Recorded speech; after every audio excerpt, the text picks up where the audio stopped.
Hello बच्चों। आज हम बीए पार्ट थर्ड के पेपर फर्स्ट की फर्स्ट यूनिट पर बात करेंगे, जो है ट्रेडिशनल टेक्सटाइल्स ऑफ इंडिया, यानी भारत पे पारंपरिक वस्त्र कौन कौन से हैं जो प्राचीन काल से अपनी पहचान लिए चले आ रहे हैं। पार्ट वन में हम डिस्कस करेंगे कि भारत में मेनली कौन कौन से ऐसे वस्त्र हैं जो अति प्राचीन काल से ही चल रहे हैं। इसमें हम देखते हैं तो कश्मीर के शॉल, कारपेट, ड्रग्स, नमदा, गाबा। उसके बाद बंगाल की बालूचरी और जामदनी, गुजरात की पटोला, राजस्थान की बांधनी, आंध्र प्रदेश की पोचमपल्ली, उड़ीसा का इकट, तमिलनाडु की कांजीवरम, आसाम की मूंगा और यूपी का ब्रोकेड। ये कुछ स्टेट्स हैं जिनके पारंपरिक वस्त्रों पर हम आने वाले 3-4 वीडियो में लगातार डिस्कस करेंगे। सबसे पहले हम देखते हैं कि भारत में अति प्राचीन काल से ही वस्त्र निर्माण कला का विकास हो गया था, जिसका उल्लेख पुराणों में मिलता है। पुराणों के अनुसार वस्त्र निर्माण एक महत्वपूर्ण हस्तकला थी तथा वैदिक युग से ही भारतवासी रंग बिरंगे सुंदर वस्त्रों के प्रति रुचि और अनुराग रखते थे। प्राचीन राजाओं के परिवारों के वस्त्र सोने चांदी के तारों से बुने हुए पाए जाते हैं। भारत में अन्य कलाओं के समान ही वस्त्र निर्माण कला का भी विकास हुआ।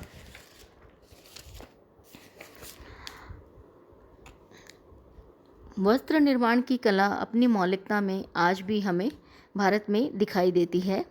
वस्त्र निर्माण उद्योग केवल एक कुटीर उद्योग के रूप में विकसित हुआ, परंतु फिर भी उसमें जो उत्पादन होता था वस्त्रों का, उनका रंग संयोजन, उनके डिज़ाइन, उनकी जो गुणवत्ता होती थी वो उत्कृष्ट श्रेणी की होती थी। यहाँ के बने हुए वस्त्र कला के सुंदर नमूने माने जाते थे। इन वस्त्रों की विशिष्टता पहनने वाले के व्यक्तित्व पर स्पष्टतः परिलक्षित होती थी। परंपरागत काल में हम देखें तो भारत की जो संस्कृति है उसमें वस्त्र हमेशा ऐश्वर्यशाली प्रतीक होते थे, जिनमें भारतीयता की भावना और आदर्शों का कलात्मक रूप झलकता था। वस्त्रों के नाम निर्माण के स्थान के आधार पर रखे जाते थे। कालीकट में बने वस्त्रों को कैलिका, सिंधु में बने वस्त्रों को संदालिन कहा जाता था। बनारस और सूरत की ब्रोकेड, ढाका के मलमल, कश्मीर के शॉल, गुजरात का पटोला, राजस्थान की बांधनी आदि वस्त्र रंग और नमूनों के सौंदर्य के उदाहरण थे।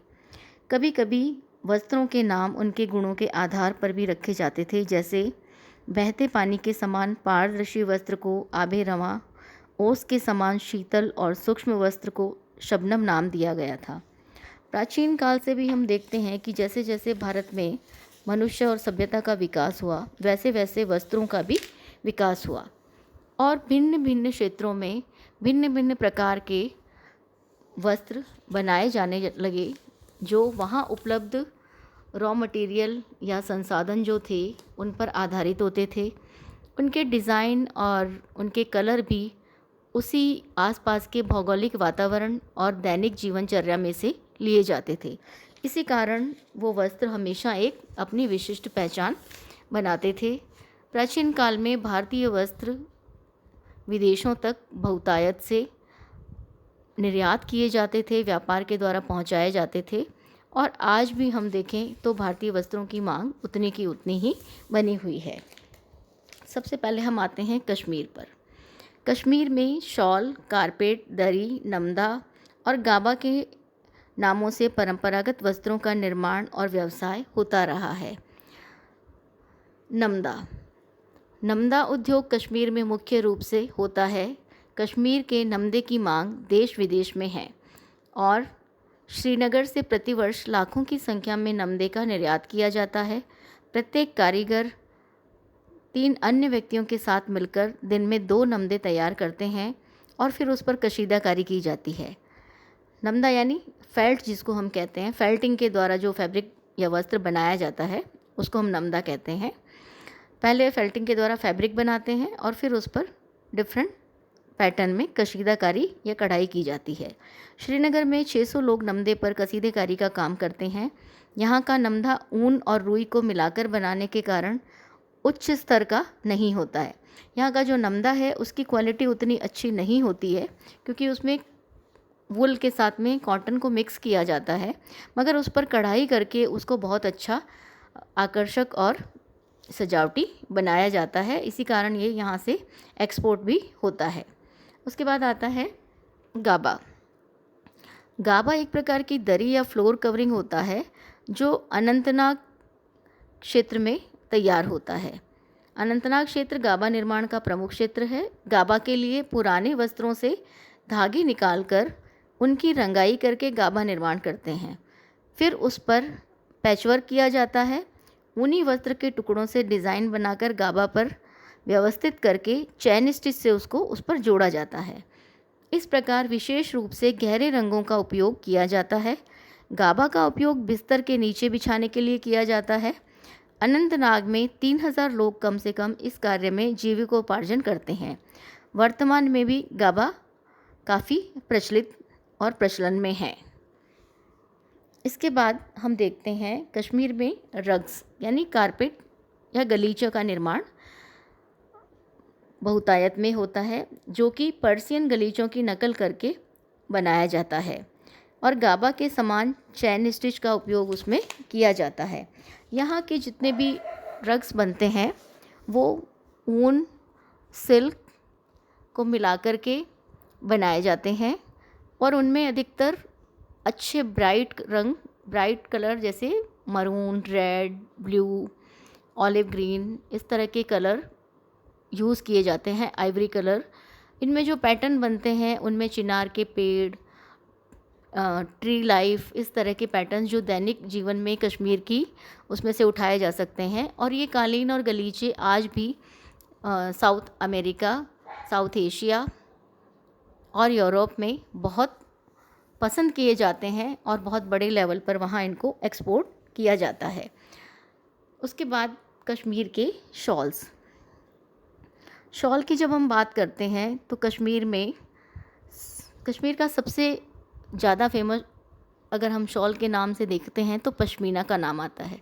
पश्मीना कैशमेयर वुल से बना हुआ ऊनी वस्त्र होता है जिसे शॉल के रूप में बनाया जाता है, जो बहुत ही लाइट वेट होता है और अपने नेचुरल कलर में होता है।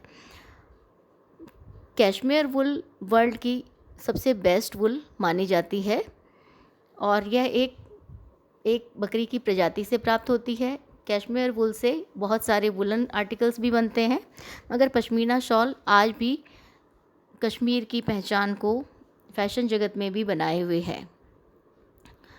इसके बाद दोरुखा शॉल जो होता है वो दोनों तरफ से काम में लिया जाने वाला होता है, जिसमें सही या गलत का भाग नहीं होता। इसका नमूना मुख्य रूप से 2 रंगों में बनाया जाता है।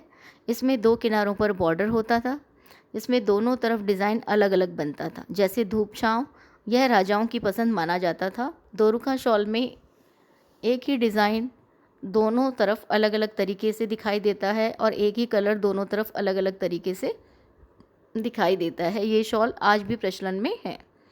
कसाबा, यह वर्गाकार आकार में बनती थी जो यूरोपीय मांग के आधार पर तैयार की जाती थी। यह शॉल आधी दूर तक बुनी हुई और कढ़ाई की हुई होती थी। इसमें मुख्य रूप से ट्विल और बास्केट बुनाई काम में ली जाती थी। आधा शॉल सादा होता था जिस पर डेमास्क पैटर्न बनाया जाता था और आधे शॉल पर एम्ब्रॉयडरी की जाती थी। उसके बाद आता है जामेवार शॉल। यह शॉल करगे पर ही डिज़ाइन की जाती है। इस शॉल की निश्चित लंबाई होती है। इसे ऊनी ब्रोकेट भी कहा जाता है। इसमें दोनों किनारों पर बॉर्डर के रूप में धागे बुनकर फिनिश कर लेते हैं। यह प्योर वुलन या वुल और कॉटन से दोनों तरह से बनाई जाती है। इसमें फूलों के डिज़ाइन की छोटी छोटी बूटीज़ और छोटे छोटे फूलों को रेचा बूटीज़ कहा जाता है और फैले हुए डिज़ाइन को जालदार कहा जाता है। इसमें लाल और नीले रंगों का उपयोग ज़्यादा किया जाता है। यह मुख्यतः सफ़ेद, पीले यानी वाइट और येलो बेस पर बनाया जाता है। धारी वाले नमूने जबलपुर की शॉल में भी बनाए जाते हैं। नेक्स्ट है आमलीकर शॉल। यह भारत के परंपरागत वस्त्रों की श्रेणी में आते हैं। आधार को सादी बुनाई से तैयार किया जाता है और उस पर सुई से पूरी शॉल पर कढ़ाई की जाती है। कॉटन की शॉल पर मुख्य रूप से मनुष्यों के चित्र कढ़ाई के रूप में बनाए जाते हैं। पूरी शॉल की लंबाई के साथ साथ एक हरा, दोहरा या तिहरा बॉर्डर बनाया जाता है जिसे हाशिया कहते हैं। शॉल के दोनों किनारों पर कढ़ाई की जाती है जिसे पल्ला कहते हैं।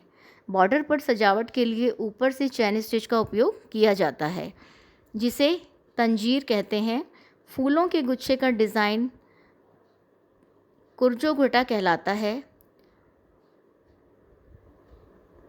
5 लाइन तुकदार का अर्थ खालिस्तान की सजावट होता है। इसके अतिरिक्त रेशमी शॉल में पैचवर्क से भी शॉल बनाई जाती है जिसमें पैटर्न पर लंबी पहिए के रूप में बुना जाता है जिसकी लंबाई 12 से 18 इंच होनी चाहिए और चौड़ाई आधा इंच से 2 इंच तक की होती है। इसे लंबाई के अनुसार काटकर करघे से अलग करने के बाद आपस में सावधानी से जोड़ा जाता है और इसमें जोड़ दिखाई नहीं देते हैं। ऐसे लगता है जैसे ये उसी करघे पर बुना हुआ हो, जबकि बॉर्डर अलग से बुन करके शॉल के साथ में जोड़ा जाता है। ये शॉल लंबी और चौड़ी पत्तियों के रूप में करघे द्वारा अथवा असमान आकारों में कटे टुकड़ों पर कढ़ाई करके उसको आपस में जोड़कर तैयार किए जाते हैं।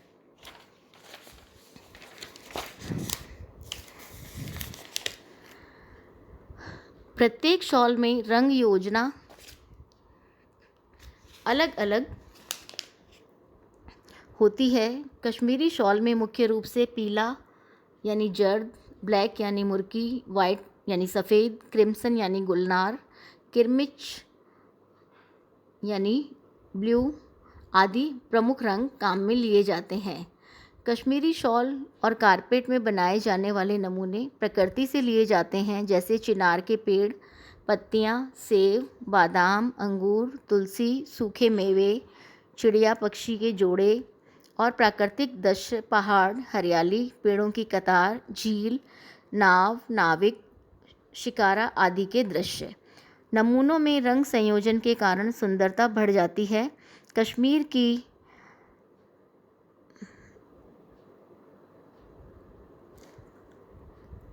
सभी शॉलों के लिए 6 कुशल कारीगर आवश्यक माने जाते हैं। ताना बनाने वाले, बाना तैयार करने वाले, ताने के धागे तानने वाले, नमूने तैयार करने वाले, रंग तैयार करने वाले और सुपरविज़न करने वाले। कुल मिलाकर 6 कैटेगरी में कश्मीर के लिए कारीगर माने जाते हैं जो सारे कश्मीरी वस्त्रों के लिए काम करते हैं। इनमें नमूना तैयार करने वाला नक्काशकार सबसे महत्वपूर्ण होता है जिसकी मजदूरी सर्वाधिक होती थी। रंग निर्धारण करने वाले को रंगों का चयन और रंग संयोजन करना होता था। यह ध्यान रखता था कि सब व्यक्ति निर्देशों के अनुसार काम करे। सुपरविज़न करने वाला व्यक्ति सभी व्यक्तियों के कार्यों को ऑब्जर्व करता है और ये ध्यान रखता है कि सब अपना अपना काम करें। खरीदने वाला व्यक्ति कच्चा माल, धागा, कपड़ा, ऊन आदि सब देता था। पहले शॉल की डिज़ाइन फाइनल की जाती थी, फिर शॉल पर डिज़ाइन ड्रॉ करके नील चॉक पाउडर डालकर ट्रेसिंग की जाती थी। मुख्य रूप से लिली, कमल, ट्यूलिप, सूरजमुखी, सेब, अनार, बादाम, चेरी, तोला, कटफोड़वा आदि नमूने बनाए जाते थे। शिकारगाह के रूप में भी कई डिज़ाइन बनाए जाते थे। सिपाही घुड़सवार भी बनाए जाते थे। ये नमूने रेखांकीय व शैलीगत आधार पर आज भी काम में लिए जाते हैं। कढ़ाई वाले शॉल के लिए आधार वस्त्र कॉटन, सिल्क, लिनन, चिनॉन इत्यादि सफ़ेद और क्रीम कलर के होते थे। वर्तमान में शॉल का रंग कढ़ाई करने के उनके रंगों के उपयोग उपभोक्ताओं की मांग और पसंद के आधार पर भी किया जाता है। स्टिच्ड में running stitch, herringbone stitch, chain stitch और बटन होल स्टिच काम में लिए जाते हैं। वर्तमान में कशीदा के कोट, जैकेट, शॉल, दुपट्टा, रुमाल, पर्दे, नमदा और गाबा आदि बाज़ार में उपलब्ध हैं। कश्मीर के रग्स और शॉल आज भी निर्यात होते हैं बहुत बड़े पैमाने पर। उसके अलावा नमदा और गाबा भी काफ़ी उपयोग में लिए जाते हैं, भारतवर्ष में भी और कुछ अन्य देशों में भी। आज भी कश्मीर की एम्ब्रॉयडरी वाली शॉल्स हमें बहुत आसानी से सभी स्टेट्स में जो कश्मीर की शॉप्स होती हैं या हैंडलूम की शॉप्स होती हैं उनमें देखने को मिलता है। इनमें एक अलग ही तरह की सफाई होती है। कढ़ाई का पैटर्न चैन स्टिच का इस तरह से होता है, तो देखने पर दूर से ये लगता है जैसे मानो फैब्रिक पर या वस्त्र पर पेंटिंग की गई हो। इतनी सफाई और इतनी नीटनेस से कढ़ाई का काम आज भी किया जाता है। उसके बाद हम देखते हैं आसाम का मूंगा।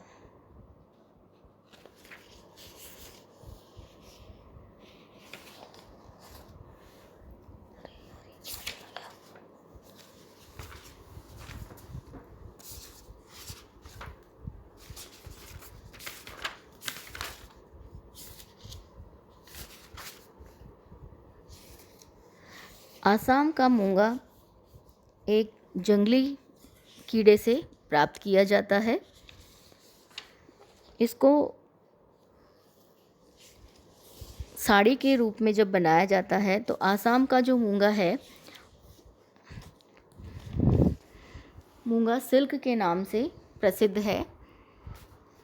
और आसाम में जो मूंगा सिल्क तैयार की जाती है वो गोल्डन या सुनहरी कलर की होती है और ये एक सिल्क के कीट से प्राप्त की जाती है जो जंगली पत्तों को खा करके इस सिल्क का निर्माण करता है। विश्व भर में कहीं भी गोल्डन सिल्क का निर्माण या उत्पादन नहीं किया जाता। आसाम में यह प्राकृतिक रूप से उपलब्ध होती है और केवल आसाम में ही इसका निर्माण होता है। आसाम की जो ट्रेडिशनल साड़ीज़ बनती हैं उन्हें हम मूंगा सिल्क साड़ी कहते हैं, जिनमें वाइट, क्रीम या येलो बैकग्राउंड के साथ में इस गोल्डन सिल्क का उपयोग करके ट्रेडिशनल साड़ियाँ बनाई जाती हैं, जो वहाँ की पारंपरिक जीवन के नमूनों को लेकर के उस पर डिज़ाइन किए जाते हैं और वीविंग में उन डिज़ाइंस को उतारा जाता है। ये साड़ियाँ काफ़ी महंगी और पारंपरिक पोशाक के रूप में काम में ली जाती हैं। बिहू नृत्य के किसी भी प्रोग्राम में हम नर्तकियों को इस साड़ी के साथ में देख सकते हैं। खूबसूरती और डिज़ाइनिंग का बहुत ही आकर्षक और सुंदर कॉम्बिनेशन होता है, जिसमें गोल्डन सिल्क अपने आप में अलग तरह से अपनी खूबसूरती दिखाता है। इस साड़ी की कीमत भी काफ़ी ज़्यादा होती है। हर व्यक्ति इसे पहन नहीं सकता या खरीद नहीं सकता है। मूंगा सिल्क भी फैशन के दौर में अपनी जगह आज भी बनाए हुए है।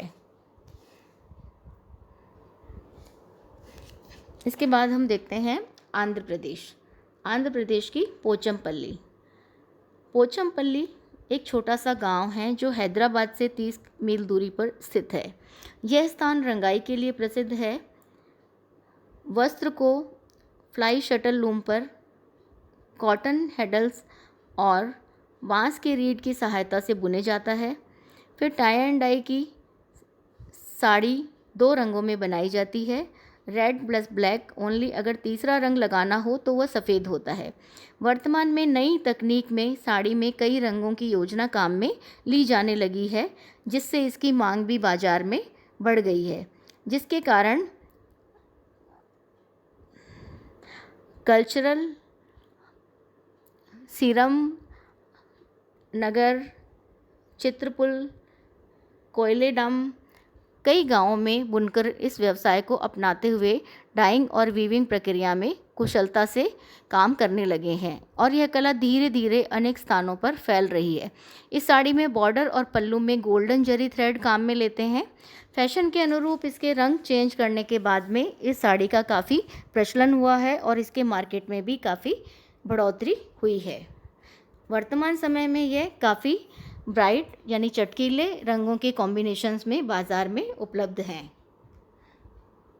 थैंक यू बच्चों।